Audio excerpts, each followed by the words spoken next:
Welcome back to 5 Minutes of X, where 5 minutes is more of a suggestion. I'm reading every mutant comic Marvel ever made, month by month. This week we meet a jerkus malerkus, a new off and on again general pain in the ass of the X-Peeps.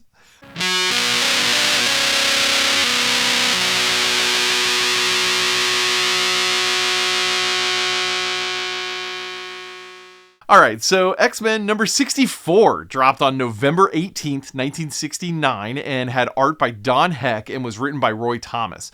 Don Heck is no Neal Adams, but he is great, and I love him on some of the other books that he's done in this channel, so I won't complain. Let's just check it out.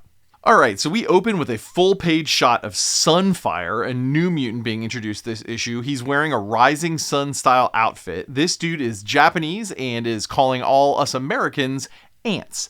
It's not the best start or the best intro for him, but, it is what it is. We cut to Angel, Beast, and Iceman checking a new mutant blip on Cerebro. What seems to be a trend I'm not a huge fan of. We get a word bubble stating that this is possibly the most powerful mutant yet encountered.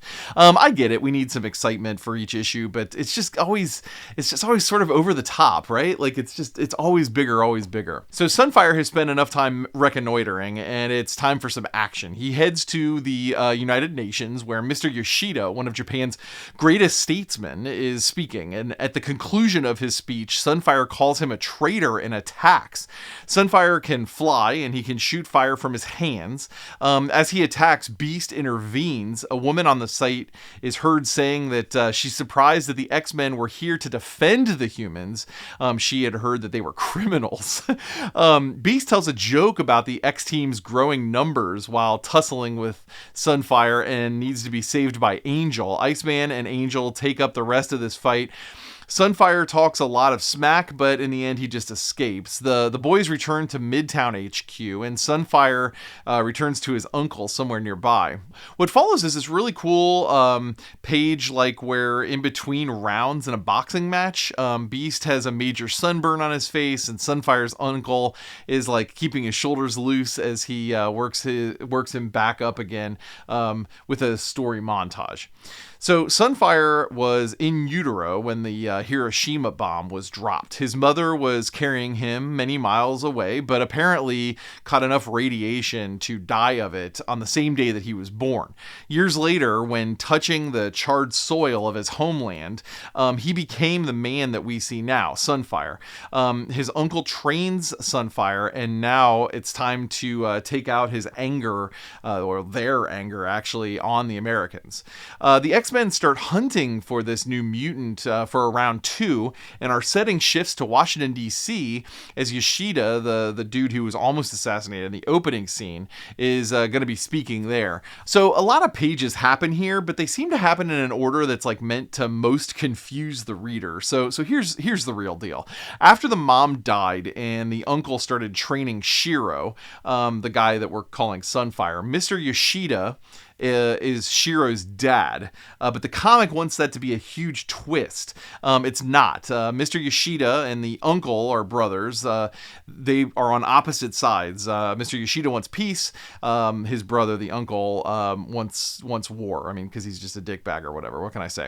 All right, so Sunfire attacks the Capitol building.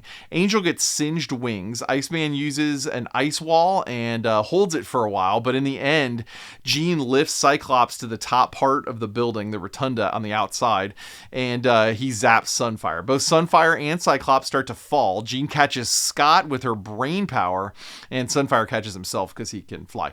When he goes back to attack the Capitol again, Mr. Yoshida stands in the way. So the dad here makes Sunfire choose peace or war. But before he can, the uncle shoots him in the back, and he falls off the building. Sunfire kills his uncle right on the spot and then heads to the ground to see his dying father. So with his dying breaths, Mr. Yoshida tells his son to not be a dickbag.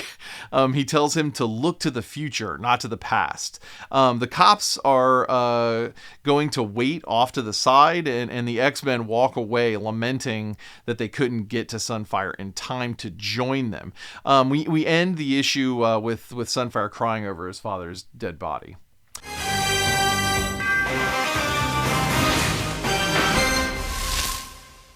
Okay, cool story of hatred breaking a family apart, but we don't really spend enough time learning about Mr. Yoshida, the dad, for maximum impact. Also, the cops wouldn't just wait over there, and the X-Men wouldn't just let him be. Angel says, if only we could have reasoned with him, reached him in time somehow. Guys, hello, dude, like, he's not going anywhere. When he ends, like, when he does stand up to walk away, comfort him. He'll probably just join the X Club, as his uncle and father are dead and he just went through a traumatic experience. Being around mutants would at least allow him to be honest with him. I mean, it sucks that this happened, but this is the perfect time to get a Fireboy on the team. You'd have fire and ice. It'd be really cool. All right, so art is great. Don Heck isn't as imaginative as Adams, but this is better than fine. It's great. The story has holes. That's your dose of mutant history for the day. All the character info, reading lists, and side projects live at Jordy.com. Catch new episodes Wednesdays at noon and Fridays at 4 p.m. Eastern. Mr. Yoshida was right. We should all forge the tools of peace from the chains of war.